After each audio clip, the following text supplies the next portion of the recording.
The Chicago Cubs were bad for a very long time.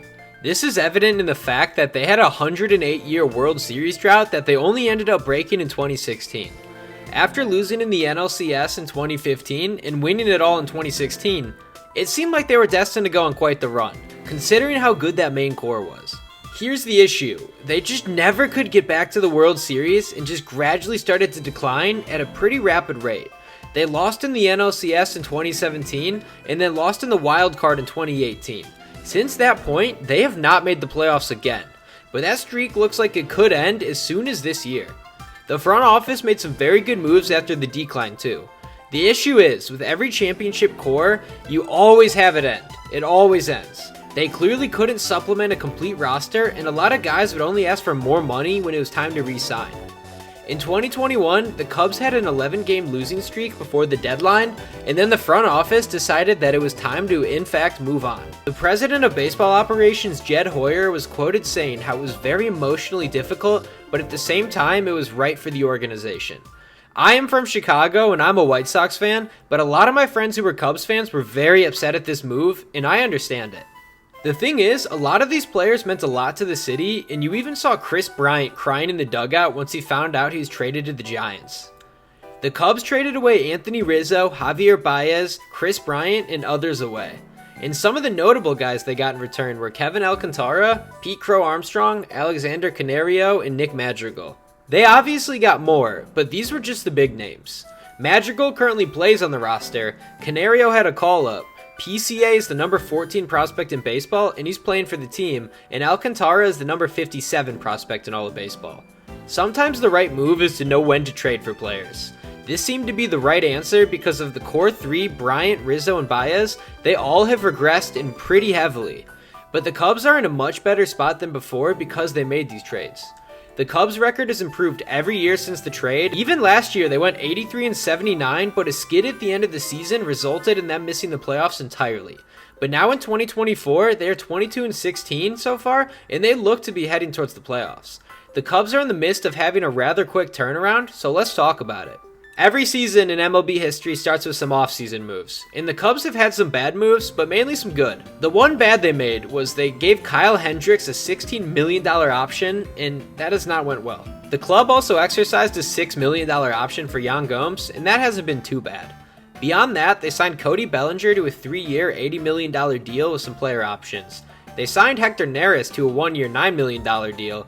This isn't bad, but his high whip and low ERA tells us he just has some implosions due. Finally, in their best signing of the year, they gave my boy Shota Imanaga a 4-year, $53 million deal. They made some trades, but only one really impactful one. They acquired Michael Busch from the Dodgers for 2 prospects. They also lost Jeimer Candelario and Marcus Stroman to free agency, but they also did make a shocking move and they poached manager Craig Counsell from the rival Brewers. You don't see that much, but it's a good move. He's a good manager. So far, the starting pitching has been excellent for the Cubs. Justin Steele has a .96 ERA in 2 starts. Javier Assad has a 1.66 in 7 starts. Jamison Tyone has a 1.13 in 4 starts. Hayden Wesneski has a 1.59 in 3 starts. And Shota Imanaga has a 1.08 in 7 starts. A few other guys have made starts, but really haven't done as well as some of the others. Despite the dominant starting pitching, the Cubs only ranked 13th in baseball with a 3.75 team ERA. It would be a lot lower, but the thing is, the bullpen has not been very good. The pen is 11 for 19 on save opportunities, and that is not an efficient rate. That is just bad. Adbert Alzolay has a 4.7 ERA, and he's 3 for 9 on saves.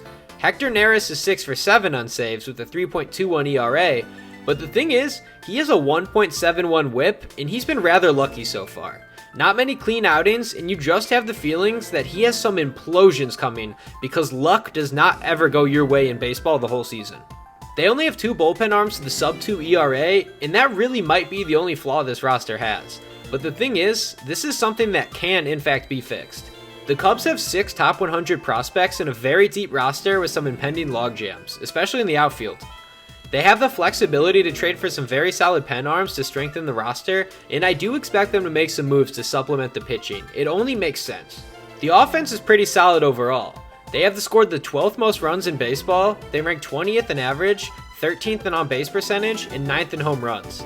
This is not bad at all considering they have a lot of young players making their way up and starting to get reps. They also have some solid core players to supplement the roster with Dansby Swanson, Seiya Suzuki, and Cody Bellinger, just to name a few. They have a legitimate certified slugger in 24-year-old Christopher Morel. In 1,007 career plate appearances, he has 50 home runs. This year he has 8 and 133 at-bats. His bat is just explosive. Cody Bellinger is slowly returning to the dominance we saw when he was on the Dodgers. Ever since he put that Cubs uniform on, he's been excellent. Michael Busch is a legitimate Rookie of the Year candidate with a 256 average and 7 home runs so far. Dansby Swanson has had a slow start, but you'd like to think he picks it up. He's a vet who showed he's a capable major leaguer. Overall, the offense is blooming into something with the players signed and the young guys developing. They also have the luxury to trade where they deem it to be necessary. They're just in a good spot. The Cubs have quickly rose to prominence again after losing their original core. They have a lot of young performers, but they actually have 2 legit Rookie of the Year candidates in Shota Imanaga and Michael Busch. You don't see that often, and that's pretty awesome.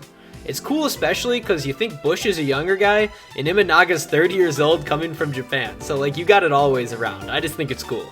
In reality, all they need to do is just clean that bullpen up, and you're probably going to see a lot more success.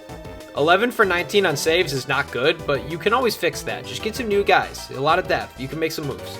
I expect them to be pretty active at the deadline. I've heard some rumors and rumblings about Michael Kopech being traded to the Cubs as well as Mason Miller. It's going to take a lot, but moves like that are a good start, if you do proceed with them.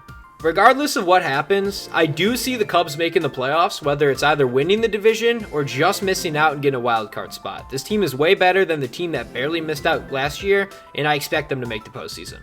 But go ahead and comment your thoughts on the roster below. Thank you for watching, and make sure to like and subscribe if you enjoyed. I'll see you guys later.